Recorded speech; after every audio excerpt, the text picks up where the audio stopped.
दोस्तों तुसी वेखदे पने हमारा वतन पंजाब टीवी। तो मैं थोड़ा मेज़बान अली शेर जिमें कि डेली दिन सुबह तक दोस्तों वीडियो मिलती रही माशाल्लाह। दोस्त आए ने मुल्तान तो बड़ी उन्होंने हिम्मत है और मैं उन्होंने खुश हाँ कि मेरे को आए ने मौके ते तसल्ली की ने मझ दी हाँ ना हुई सी सह दोस्तों के होरना के हुक्म ने ते फोन आते पे ने। वीडियो बनाने का मकसद है कि सह दोस्त आखते हैं कि तू वीडियो नहीं बनाना जो जानवर बेचना है। वीडियो और मैं कोशिश करसा कि टाइम के मुताबिक मझ कदों लोड हो सी किस टाइम हो सी लेट हो सी उसके मुताबिक असी पहले जेडे अल्फाज हैं तो क्लीयर करा देने। आए मझ पहला सुआ सुई मगर कट्टा है भाई जुजनफर। हाँ जी कितों आए ने जनाब? मुल्तान तो के आए ने? कदों तुहाडा मेरा राबता होया है? परसों होया। कल तुसी आना हा। इन्हां दी वजह तो मझ 2 दिन रोकी है।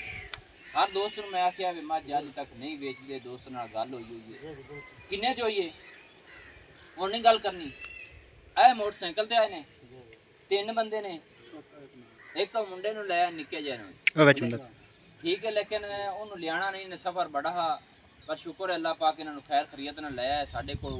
भाई तुहानू कोई इत्थे अचा बनी कोई मसला कोई प्रॉब्लम बनी कोई साढ़े तरफों वाधा घाटा कोई भाई ओला पाला सौदे दा ये अल्लाह दी दोस्तों मेहरबानी मेरे ते वडेरियां दी दुआवां ने सादगी अल्लाह दी शुक्र है। बच्चों की रोजी लै जाने सोहनी अकल आल दी मझ दी है। मझ नूं कमी रब ने किसी पासों नहीं छड्डी एवें हुण आखी जाइए। ए सिंगी अगर मझ ते कपड़े होण 10 लाख रुपए दी मझ है ऐसी एक एक सिंगी 5-5 लाख की गिनने हैं कि सिंगी रब ने ऐसी इनू लाई है।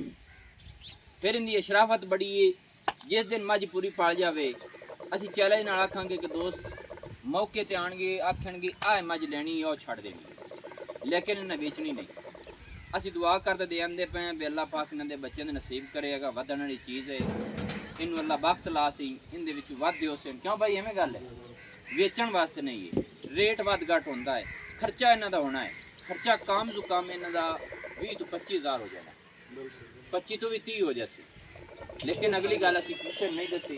हाँ जी लेना देना नसीब दा है। मझ दी थोड़ी तसल्ली कर लो कोशिश करसा कि टिकटॉक ते असी ला दईए क्योंकि दोस्त जेडे फिर कालां करते हैं थोड़ी जगह कालां करते हैं कि भाई मझ वेच गई या नहीं। कोशिश कर जल्दी जल्दी लवावांगे। नंबर अपना मगर कट्टा फड़ाई बैठा विखा लगा नंबर अपना नोट कर लेना 0301 65 29 776 तहसीलो ज़िला पाक पतन शरीफ पिंड होता चक है दोस्तों। बाकी कोशिश करांगे इंशाल्लाह कि दोस्तों जानवर अच्छा ढूंढ के लैके देवांगे माशाल्लाह। अल्लाह उन्होंने नसीब करे रात को लोड़ हो सी हूँ असी डाले रबता करने फिर कोशिश करने जल्दी जल्दी लोड हो जाए।